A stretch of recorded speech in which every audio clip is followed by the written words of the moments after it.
Nous sommes le 6 janvier 2025 et il y a exactement 35 ans, le 6 janvier 1990, nous nous sommes mariés et notre mariage a coûté la somme de 500 francs.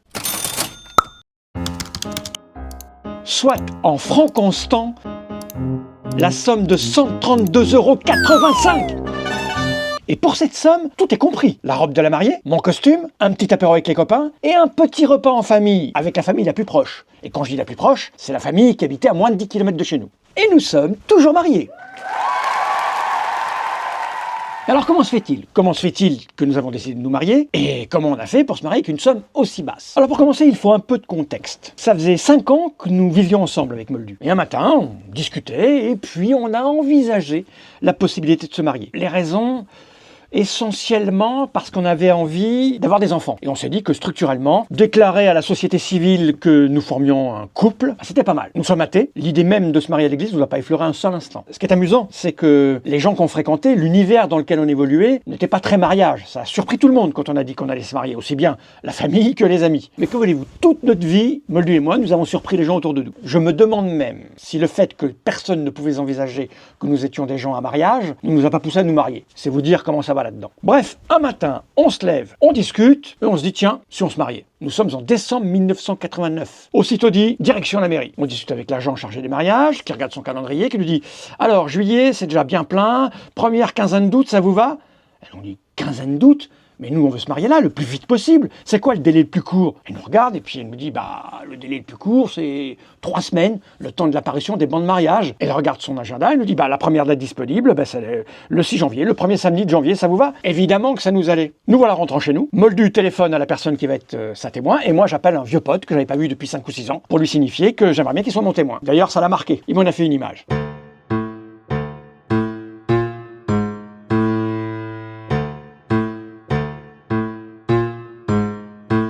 Une fois qu'on avait les témoins, on s'est dit, bah, on va quand même prévenir la famille, sinon ils vont mal le prendre. Et nous voilà, un repas familial, un dimanche. Et entre le fromage et le dessert, me voilà disant à ma mère, car je suis très joueur, dis maman, tu fais quoi le 6 janvier? Je regarde, et puis elle me dit, bah, je sais pas ce que je fais le 6 janvier. Oui, ma mère parlait comme ça. Je sais pas ce que je fais le 6 janvier, moi. C'est loin le 6 janvier. Puis écoute, nous, le 6 janvier, on se marie, si tu veux, tu viens. Stupéfaction. Mais qu'est-ce que tu racontes? Il couillonne, lui. Toi, te marier? Mais arrête, Philippe, t'es couillon. Je dis, non, on se marie le 6 janvier. Si tu veux, tu viens. Stupéfaction, petite larmichette, c'était réglé. Enfin, presque.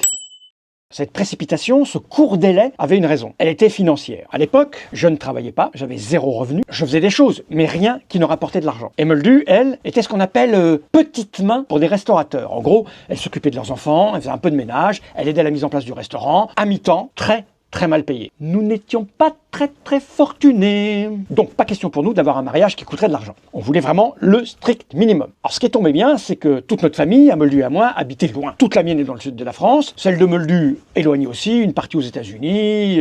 Enfin bref, en prévenant les gens au dernier moment, on savait que très peu viendraient. Et finalement, nous étions un petit comité à la cérémonie à la mairie. Nous avons fait un petit apéro juste après. Nous ne buvions pas d'alcool, donc c'était jus de fruits. Et pour le repas, nous étions 13. Enfin 14, parce que 13 ça porte malheur, du coup il a fallu inviter une 14e personne. Je ne sais plus si c'était une amie de ma belle-mère ou une amie de ma mère, peu importe. En tout cas on était 14. Et pour ce repas, nous avons dépensé 300 francs de l'époque. En gros on est allé faire les courses et Moldu a fait à manger. Et un repas très succinct, pas d'alcool, si vin il y a eu, je crois que c'est mon beau-père qui avait dû ramener une bouteille. Pareil pour les vêtements, nous avions pour habitude de nous habiller en friperie, sur les marchés. Donc la robe de Moldu a dû coûter 3-4 francs et mon costume, complet, a dû coûter la même somme. Le truc le plus cher sur moi, c'était mon slip et ma paire de chaussettes. Pour vous dire à quel point nous n'avions pas d'argent, nous n'avions pas budgétisé les alliances. On avait décidé d'aller à la mairie sans alliance. Mais ça, auprès de la famille, ça passait pas. Donc c'est ma famille qui a payé mon alliance et la famille de Moldu qui a payé la sienne. Elles sont toutes petites et toutes fines parce que c'était les moins chères sur l'étal du bijoutier.